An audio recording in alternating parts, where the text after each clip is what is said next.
Salam Bapak Ibu Saudara-saudari, senang berjumpa dengan Anda di dalam ibadah online bersama dengan kami Gereja GKPB MDC Pangkal Pinang. Bila ibadah ini telah menjadi berkat bagi Anda, silakan Bapak Ibu Saudara-saudari untuk membagikan ibadah ini kepada keluarga, teman, atau kerabat Anda. Berikut MDC News.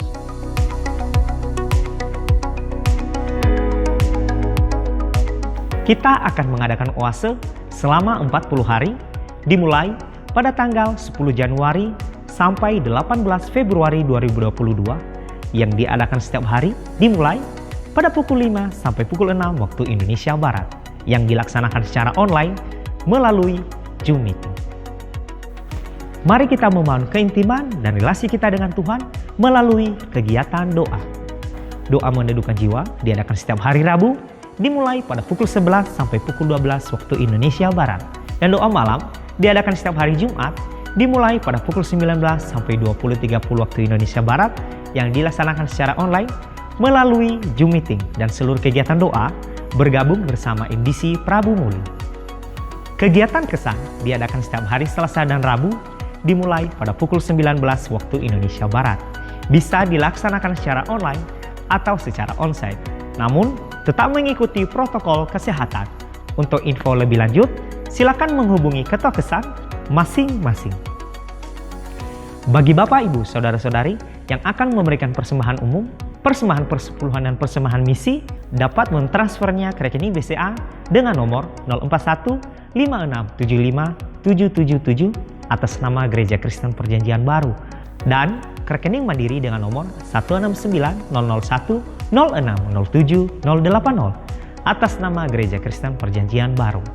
Persembahan pembangunan dapat ditransfer ke rekening Mandiri dengan nomor 169 004 000 0488 atas nama Gereja Kristen Perjanjian Baru, atau rekening BCA dengan nomor 041 4722 888 atas nama Gereja Kristen Perjanjian Baru.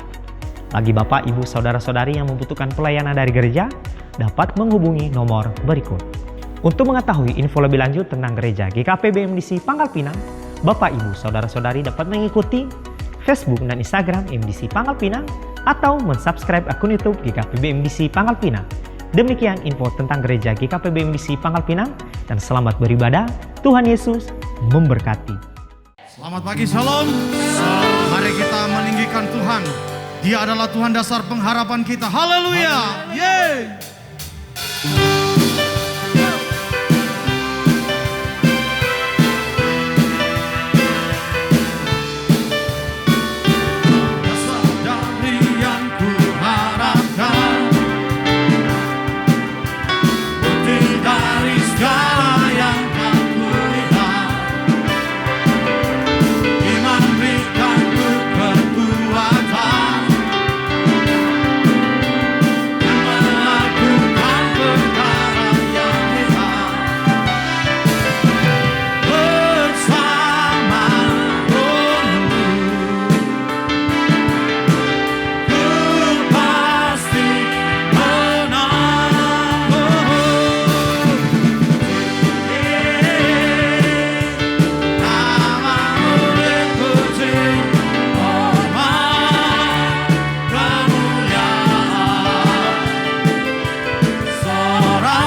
terus membarui hidup kami. Engkau terus membarui pikiran kami dengan pikiran-pikiran di dalam Kristus Yesus. Engkau bawa kami lebih lagi Tuhan untuk memiliki pengenalan yang benar akan Engkau. Biarlah hidup kami menjadi hidup yang mempermuliakan Engkau. Terima kasih Tuhan, terima kasih. Haleluya. Terima kasih Tuhan. Haleluya. Terima kasih.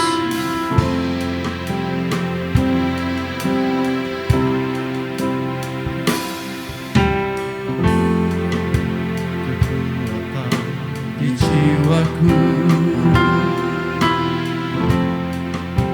ketenangan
dalam anugerah-Mu.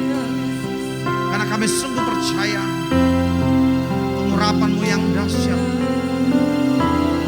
memberikan pengharapan baru bagi setiap kami. Haleluya.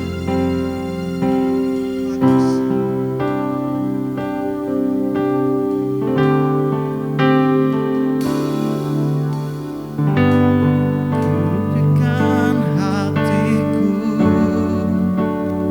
dan jiwaku,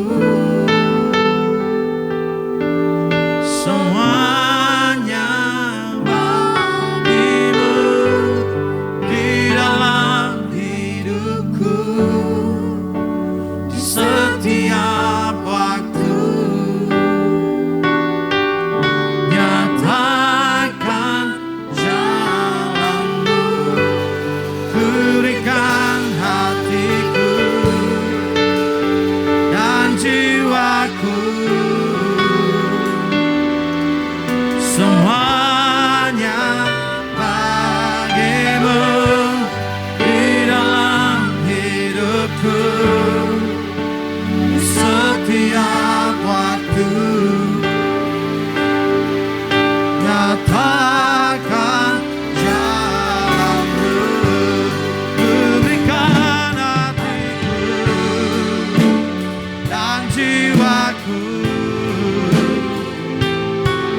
semuanya bagimu di dalam hidupku,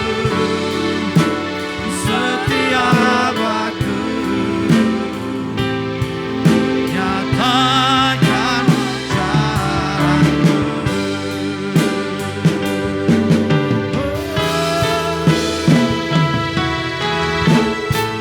Ku berikan hatiku dan jiwaku,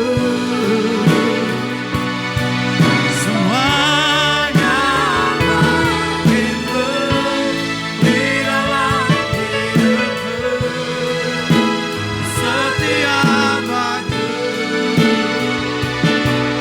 Nyatakan jalan-Mu, nyatakan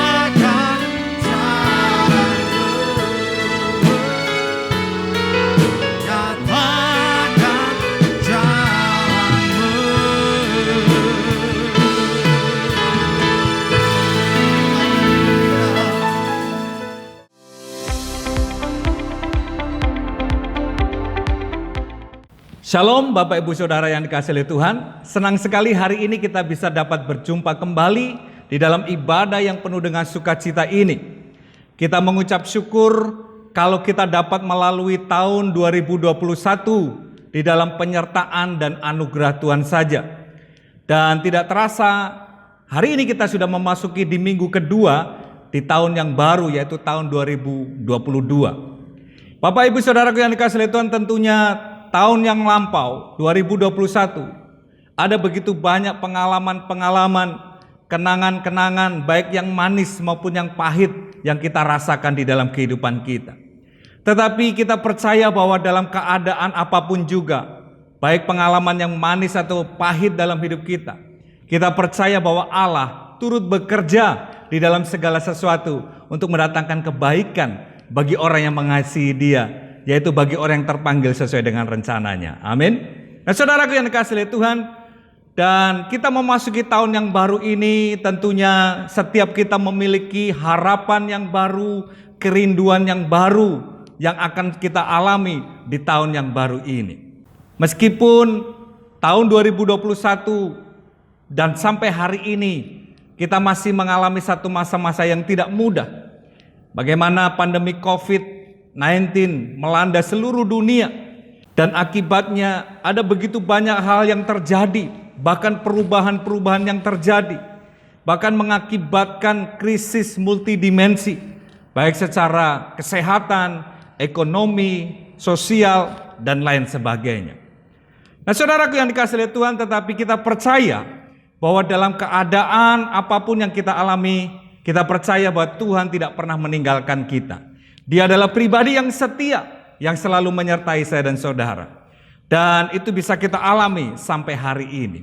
Nah, saudara yang dikasihi oleh Tuhan, di tahun yang baru ini gereja kita memiliki satu tema, yaitu all things new, atau segalanya baru. Saudara yang dikasihi oleh Tuhan, tentunya saudara dan saya ingin mengalami perkara-perkara yang baru yang Tuhan sudah rancangkan bagi setiap kita yang percaya kepada Dia. Nah, oleh sebab itu Bapak Ibu Saudaraku yang dikasihi oleh Tuhan, untuk mengalami sesuatu yang baru yang daripada Tuhan, dibutuhkan sesuatu yang terjadi dalam kehidupan kita, juga hal yang baru. Dan hal yang baru itu dimulai dari hati yang baru yang kita sudah pelajari di minggu yang lampau. Seperti yang dijanjikan oleh firman Tuhan di dalam Yeskiel pasalnya yang ke-36 ayat yang ke-26 sampai dengan 27. Firman Tuhan berkata demikian, kamu akan kuberikan hati yang baru dan roh yang baru di dalam batinmu, dan aku akan menjauhkan dari tubuhmu hati yang keras, dan kuberikan kepadamu hati yang taat.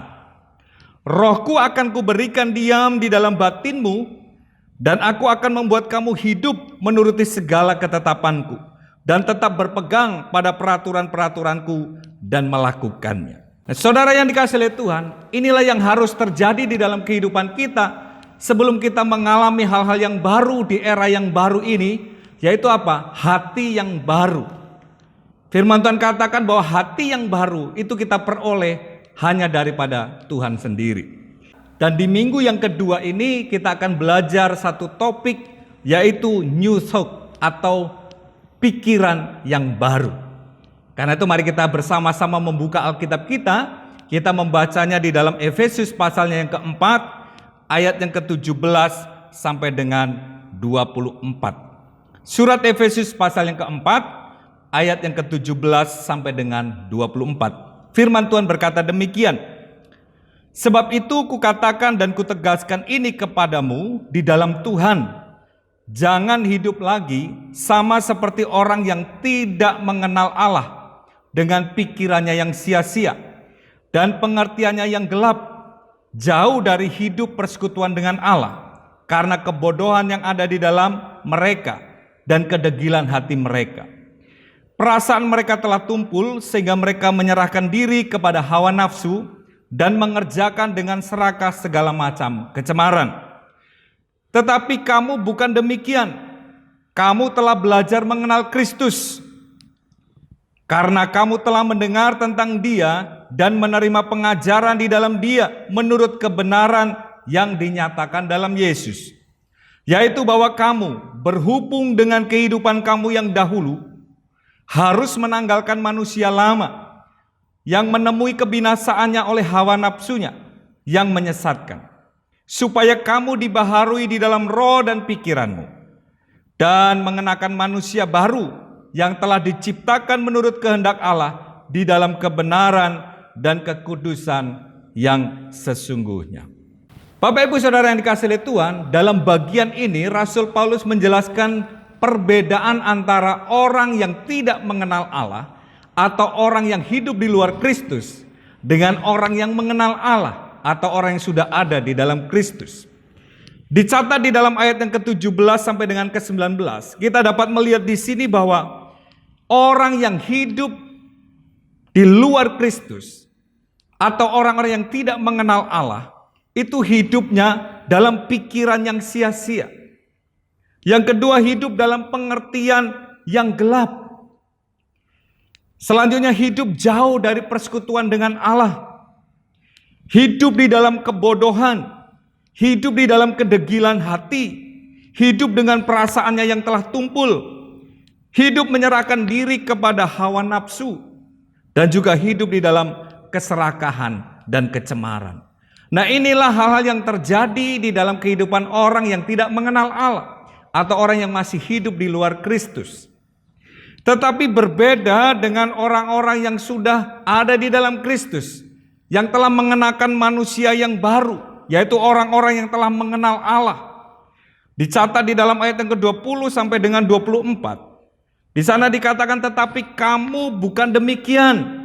Kamu telah belajar mengenal Kristus, karena kamu telah mendengar tentang Dia dan menerima pengajaran di dalam Dia menurut kebenaran yang nyata dalam Yesus, yaitu bahwa kamu berhubung dengan kehidupan kamu yang dahulu harus menanggalkan manusia lama yang menemui kebinasaannya oleh hawa nafsunya yang menyesatkan, supaya kamu dibaharui di dalam roh dan pikiranmu dan mengenakan manusia baru yang diciptakan menurut kehendak Allah di dalam kebenaran dan kekudusan yang sesungguhnya.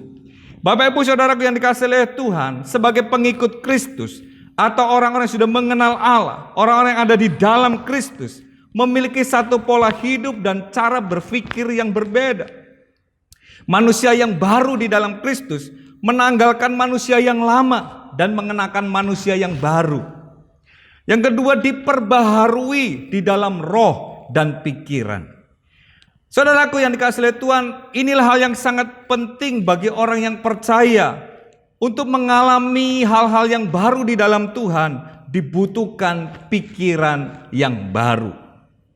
Ada sebuah istilah yang mengatakan kualitas seseorang ditentukan oleh apa yang dipikirkan orang tersebut. Pikiran akan menentukan sikap dan perbuatan seseorang. Nah, oleh sebab itu Bapak Ibu Saudara yang dikasihi oleh Tuhan, sangat penting bagi kita sebagai orang-orang yang percaya untuk mengalami satu perubahan di dalam pikiran kita. Pikiran yang baru yang kita peroleh di dalam Kristus Yesus Tuhan kita. Rasul Paulus mengingatkan kepada jemaat yang ada di Efesus ini, supaya orang-orang yang percaya tidak lagi hidup sama seperti orang-orang yang tidak mengenal Allah, tetapi hidup di dalam manusia yang baru dengan pikiran yang baru pula. Bapak Ibu Saudara yang dikasihi oleh Tuhan, sangat penting untuk kita mengalami pembaharuan di dalam pikiran kita. Karena hanya dengan pikiran yang baru, maka kita dapat memasuki masa yang baru, era yang baru, dan perkara-perkara yang baru yang Tuhan sudah siapkan bagi saya dan saudara.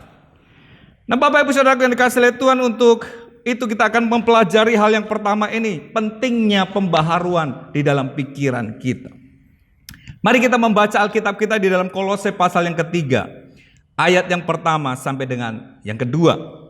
Surat Kolose pasal yang ketiga, ayat pertama sampai dengan yang kedua.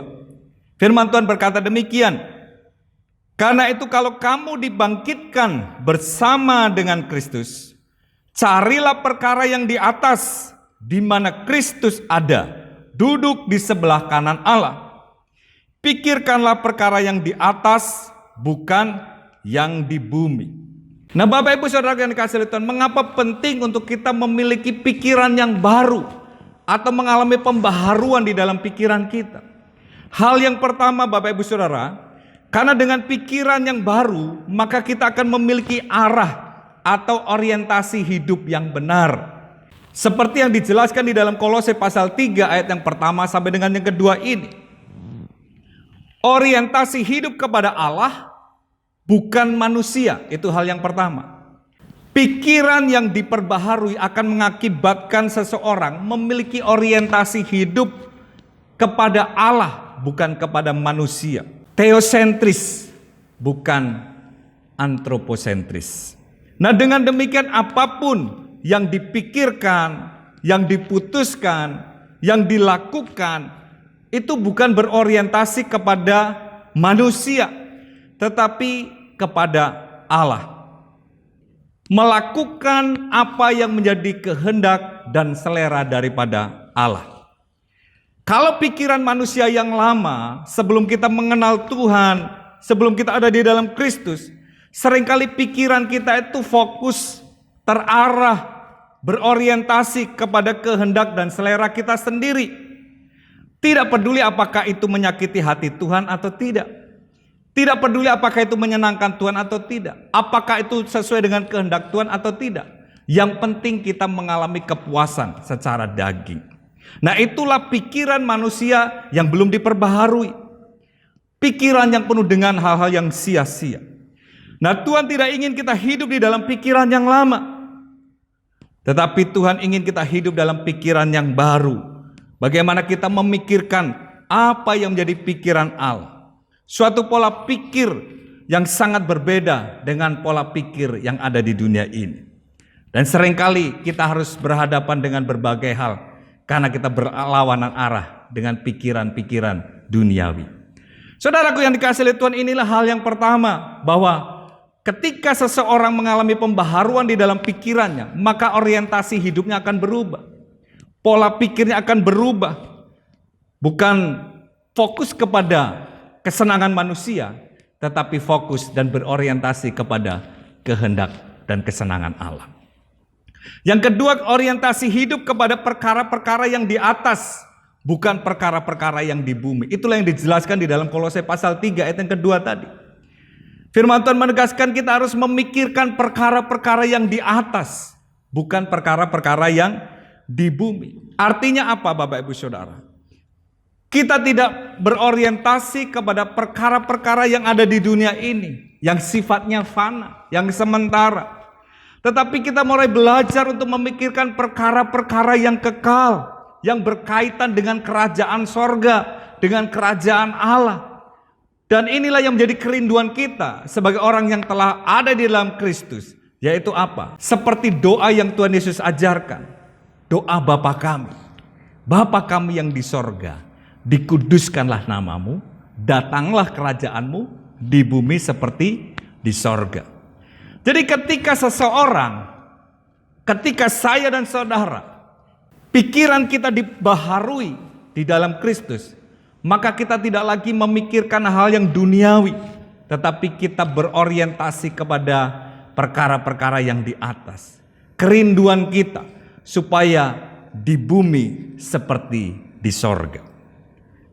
Nah, saudaraku yang dikasihi oleh Tuhan, kenapa penting untuk kita mengalami pembaharuan di dalam pikiran kita? Hal yang kedua adalah dengan pikiran yang baru, maka kita akan mengerti apa yang menjadi kehendak Tuhan di dalam kehidupan kita. Dicatat di dalam Roma pasal yang ke-12 ayat yang kedua. Firman Tuhan berkata demikian. Janganlah kamu menjadi serupa dengan dunia ini, tetapi berubahlah oleh pembaharuan budimu, sehingga kamu dapat membedakan manakah kehendak Allah, apa yang baik, yang berkenan kepada Allah dan yang sempurna. Renewing of your mind. Pembaharuan di dalam pola pikir kita. Pada waktu seseorang sebelum mengenal Kristus atau pikirannya belum diperbaharui, masih hidup sebagai manusia yang lama, pikirannya dipenuhi dengan hal-hal yang sia-sia dan dikuasai oleh pikiran-pikiran yang duniawi, bahkan tidak dapat membedakan manakah kehendak Allah atau kehendak diri sendiri. Namun ketika seseorang menerima Kristus, menjadi ciptaan yang baru, mengalami satu perubahan di dalam pikirannya, maka ia akan belajar untuk mengerti apa yang menjadi kehendak Tuhan, yaitu apa yang baik, yang berkenan kepada Allah dan yang sempurna. Oleh karena itu Bapak Ibu Saudaraku yang dikasihi oleh Tuhan, sangat penting bagi kita untuk mengalami perubahan di dalam pikiran kita, yaitu pikiran yang baru, yang diperbaharui di dalam Kristus, sehingga kita dapat mengerti apa yang menjadi kehendak Tuhan, dan itu yang kita kejar di dalam kehidupan kita. Nah, saudara yang dikasihi oleh Tuhan, sekarang bagaimana supaya kita dapat mengalami pembaharuan di dalam pikiran kita, atau memperoleh atau memiliki pikiran yang baru itu?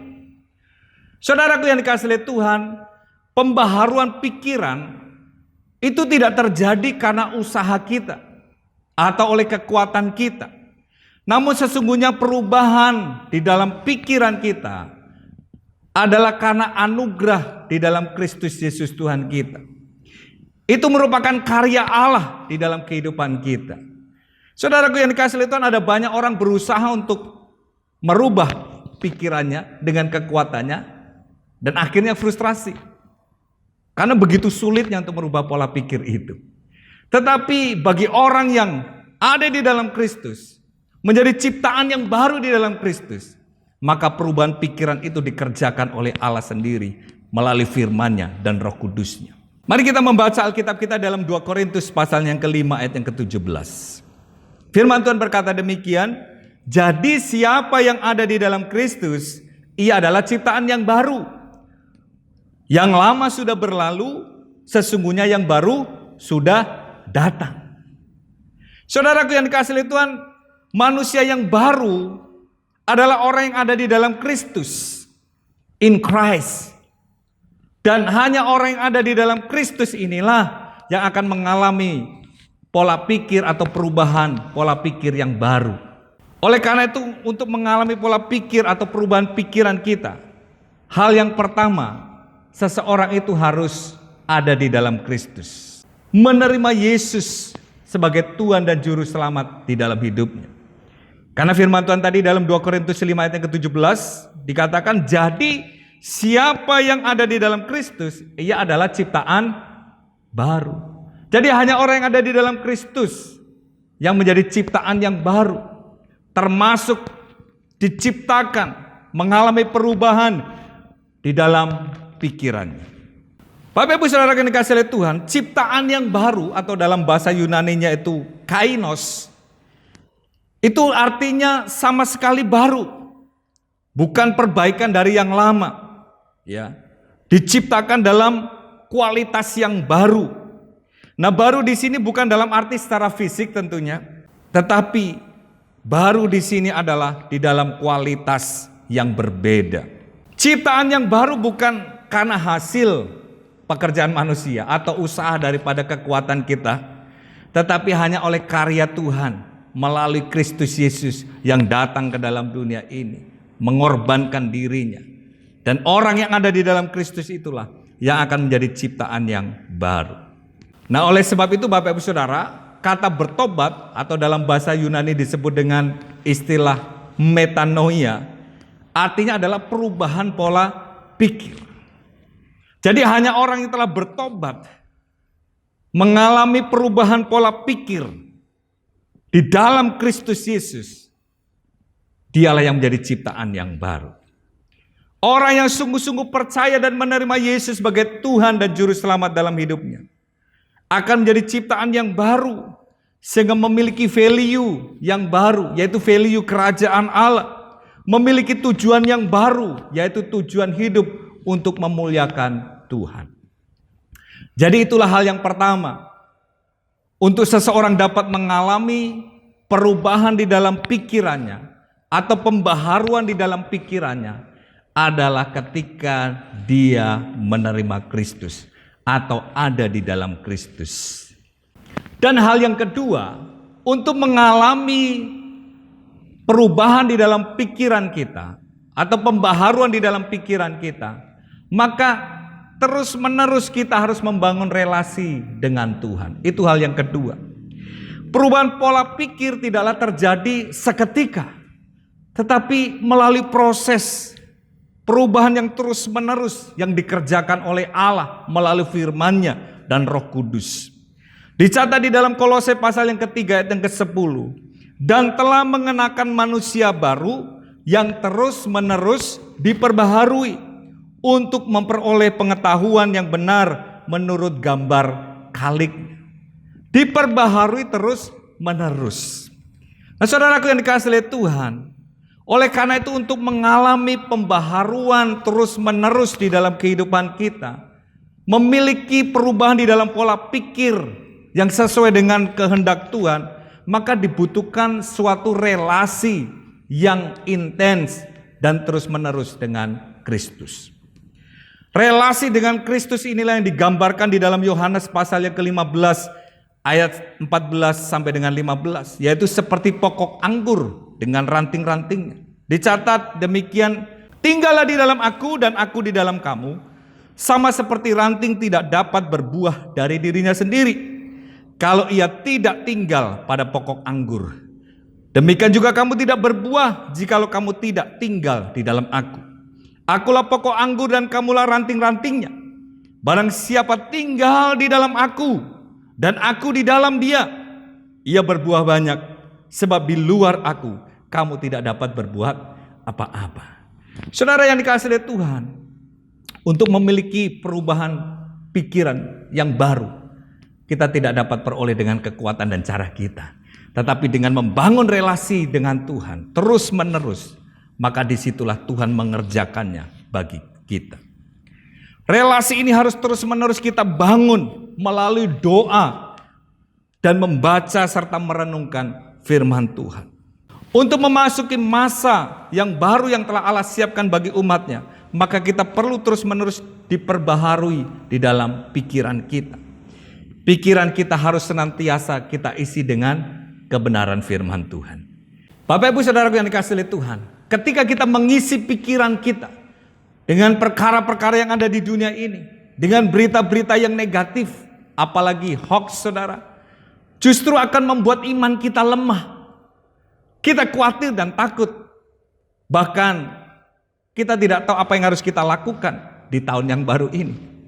Tetapi ketika kita mengisi pikiran kita dengan firman Tuhan, maka kita akan memiliki iman yang teguh dan kita akan dapat hidup berkemenangan di tahun yang baru ini. Amin. Saudara yang dikasihi oleh Tuhan, oleh sebab itu, mari kita setiap hari membangun relasi dengan Tuhan melalui doa kita, penyembahan kita kepada Tuhan. Bahkan kita membaca dan merenungkan firman Tuhan adalah hal yang sangat penting untuk kita memiliki pikiran yang terus diperbaharui. Itulah yang dikatakan dalam Mazmur pasal yang pertama ayat 1 sampai yang ketiga. Dikatakan demikian, berbahagialah orang yang tidak berjalan menurut nasihat orang fasik, yang tidak berdiri di jalan orang berdosa, dan yang tidak duduk di dalam kumpulan pencemooh. Tetapi yang kesukaannya ialah Taurat Tuhan, dan yang merenungkan Taurat itu siang dan malam. Apa yang terjadi, saudara? Ia seperti pohon yang ditanam di tepi aliran air, yang menghasilkan buahnya pada musimnya, dan yang tidak layu daunnya. Apa saja yang diperbuatnya berhasil. Bapak Ibu Saudara yang dikasihi oleh Tuhan, kalau saudara ingin mengalami keberhasilan dan mengalami perkara-perkara yang baru yang Tuhan sudah sediakan di tahun yang baru, tahun 2022 ini, mari terus bangun relasi dengan Tuhan yang semakin akrab. Isi pikiran kita dengan firman Tuhan. Meskipun musim silih berganti, keadaan mungkin tidak mudah, tetapi ketika kita hidup dengan pikiran yang baru, yang terus-menerus diperbaharui melalui relasi kita dengan Tuhan, melalui firman-Nya, maka saudara dan saya akan hidup berkemenangan di tengah-tengah masa yang sulit sekalipun. Bapak Ibu Saudara yang dikasihi oleh Tuhan, hal yang ketiga, untuk mengalami perubahan di dalam pikiran kita, hal yang ketiga adalah kita harus menyerahkan pikiran kita atau menundukkan pikiran kita di dalam pimpinan Roh Kudus. Menyerahkan pikiran kita untuk dikuasai oleh kuasa Roh Kudus yang mengendalikan seluruh kehidupan kita. Pada waktu seseorang hidup di luar Kristus atau belum mengenal Allah, masih hidup dalam manusia yang lama, maka pikirannya itu dikuasai oleh keinginan-keinginan daging, sehingga memikirkan hal-hal yang tidak pantas dan tunduk kepada keinginan-keinginan duniawi. Tetapi bagi orang yang telah percaya kepada Kristus, hidup di dalam Kristus, menanggalkan manusia yang lama dan mengenakan manusia yang baru, maka hidupnya tidak lagi dikuasai oleh kehendak diri sendiri atau oleh keinginan daging, tetapi tunduk kepada kehendak dan pimpinan Roh Kudus. Mari kita membaca dalam Roma pasal yang ke-8 ayat yang ke-5 sampai dengan yang ke-7. Surat Roma pasal yang ke-8 ayat yang ke-5 sampai dengan 7. Sebab mereka yang hidup menurut daging memikirkan hal-hal yang dari daging. Mereka yang hidup menurut roh memikirkan hal-hal yang dari roh. Karena keinginan daging adalah maut, tetapi keinginan roh adalah hidup dan damai sejahtera. Sebab keinginan daging adalah perseteruan terhadap Allah, karena ia tidak takluk kepada hukum Allah. Hal ini memang tidak mungkin baginya.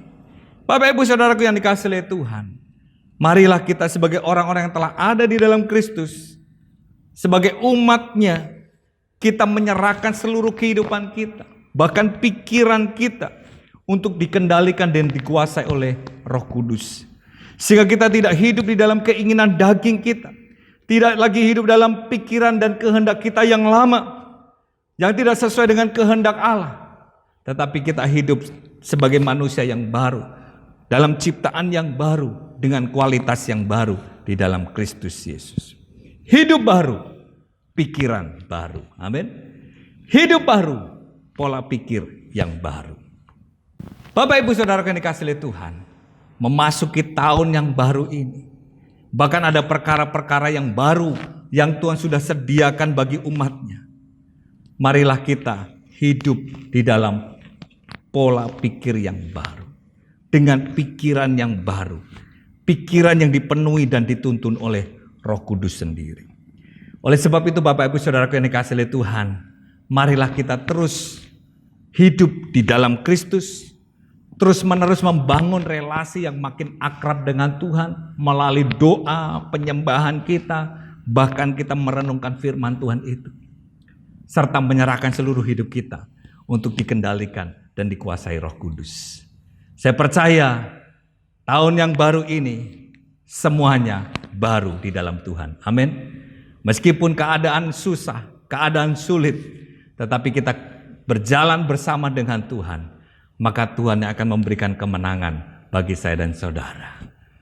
Kiranya firman Tuhan ini menjadi kekuatan bagi setiap kita, dan setiap kita mengalami pembaharuan di dalam pikiran kita. Tuhan Yesus memberkati. Amin. Mari kita berdoa. Bapa Surgawi, kami mengucap syukur oleh anugerah dan kemurahan-Mu, kami dapat melalui dan melewati tahun 2021 dalam penyertaan dan tuntunan Tuhan. Meskipun ada peristiwa-peristiwa atau pengalaman-pengalaman yang manis bahkan pahit, tetapi satu hal yang kami tahu, Engkau Allah yang tidak pernah meninggalkan kami. Bahkan Engkau turut bekerja dalam segala sesuatu untuk mendatangkan kebaikan bagi setiap kami. Terima kasih buat hari ini ya Tuhan. Kalau Tuhan memberikan anugerah dan kesempatan untuk kami menapaki tahun yang baru ini, kami percaya segala sesuatu yang baru Tuhan sudah sediakan dan kerjakan bagi setiap kami. Oleh sebab itu ya Tuhan, biarlah kami boleh memiliki pikiran yang baru di dalam Engkau, yang terus-menerus diperbaharui, sehingga kami dapat hidup dengan orientasi hidup yang benar, bahkan kami dapat mengerti apa yang menjadi kehendak Tuhan di dalam kehidupan kami. Terima kasih Bapak, kami mengucap syukur dan berdoa di dalam nama Tuhan Yesus. Haleluya. Amin. Berikan hatiku dan jiwaku,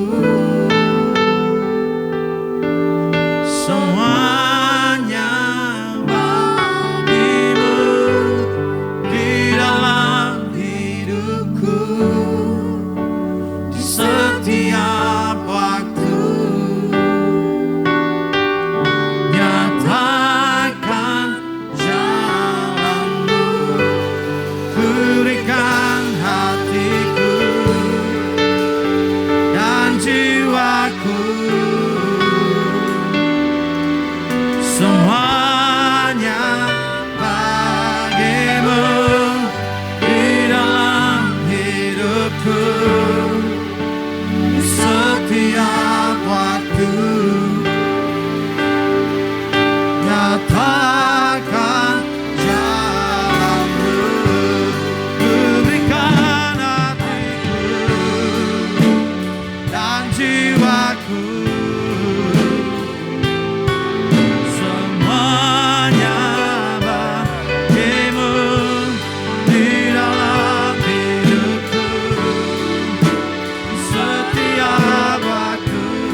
Mari Bapak Ibu Saudara, kita akan mengakhiri ibadah ini, kita akan berdoa dan menerima berkat daripada Tuhan. Mari arahkan hatimu dan angkat tanganmu untuk menerima berkat daripada Tuhan. Mari Bapak Ibu Saudara yang dikasihi Tuhan, kita akan mengakhiri ibadah ini. Kita datang kepada Tuhan untuk menerima berkat daripada Tuhan. Arahkan hatimu dan angkat tanganmu kepada Tuhan. Kiranya Tuhan memberkati engkau dan melindungi engkau. Kiranya Tuhan menyinari engkau dengan wajahnya dan memberi engkau kasih karunia. Kiranya Tuhan menghadapkan wajahnya kepadamu dan memberi engkau damai sejahtera. Terimalah dan bawalah berkat dari Allah Bapa, kasih dan cinta di dalam Yesus Kristus, dan persekutuan oleh Roh Kudus menyertai dan menuntun setiap saudara mulai saat ini sampai selama-lamanya. Di dalam nama Tuhan Yesus Kristus, setiap kita yang telah menerima berkat Tuhan katakan bersama, amin. Selamat hari Minggu, Tuhan Yesus memberkati.